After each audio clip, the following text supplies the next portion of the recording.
నాకు ప్రతిదీ నాకు అన్నయ్య ఆదర్శం. ఎవ్రీథింగ్ నేను అన్నయ్యని ఆదర్శంగా తీసుకుంటాను సార్. నాట్ ఓన్లీ నడక, నాట్ ఓన్లీ ఇవన్నీ, ఆయన బిహేవియర్ మొత్తాన్ని నేను ఆదర్శంగా తీసుకుంటాను సార్. అది నిమ్హాన్స్ లో లేదని చెప్పారు సార్. మెడిసిన్ చెప్పాలి పక్కన కూర్చొని ఏడుస్తాము సార్.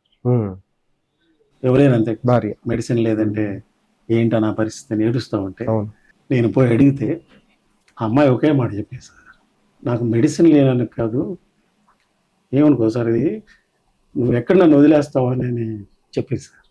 అవును.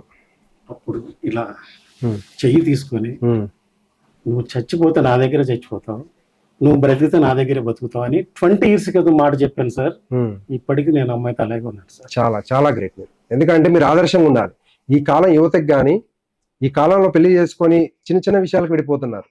అలాంటి సిచ్యువేషన్లో ఉన్న ఇప్పుడు ఈ సమాజంలో 20 సంవత్సరాల నుంచి ఇలాంటి డిసీజ్ ఒకటి ఏదైతే వైద్యం లేని డిసీజ్ ఉందో ఆ డిసీజ్కి సంబంధించిన వైద్యం దొరకని డిసీజ్కి కూడా మీరు ఇంకా క్యారీ చేసుకుంటూ మీ భార్యతోనే ఉండి మీ భార్యను సాదుకుంటూ ఇక్కడ వరకు తీసుకొచ్చారంటే ఇప్పుడు మీరు రియల్ మెగాస్టార్ చిరంజీవి ఫ్యాన్. ఈ విషయం కోసం నాకు తెలిసి చిరంజీవి గారు మిమ్మల్ని పిలిపించుంటారు. 100%. మీరు చేసిన మీ యొక్క ఏదైతే మీ ఇంటర్నల్ గా మీ మైండ్ సెట్, మీ మంచితనం ఉందో ఆ మంచితనమే అన్నగారి దగ్గర తీసుకున్నారు. అన్నగారు అదే మాట అన్నారు సార్ నాతోటి, చిరంజీవి నువ్వు ఇక్కడ కూర్చున్నావంటే కేవలం నీ వ్యక్తిత్వంలో నా ఎదురు కూర్చున్నావు అన్నారు. ఎగ్జాక్ట్లీ. చాలా మంది జూనియర్ చిరంజీవులు ఉన్నారు మనకి ఏపీలో కానీ తెలంగాణలో కానీ చూసుకుంటే. అన్నగారిని ఫాలో అయ్యి ఈవెంట్స్ చేసుకుంటూ చాలా మంది చిరంజీవులు ఉంటారు. బట్ ఎవరో చేరుకోలేని ప్లేస్ లోకి మీరు చేరుకున్నారు. వాళ్ళందరూ కల అది. ప్రకృతి నన్ను అన్నయ్యకి అడిగి తీసుకు అంతే.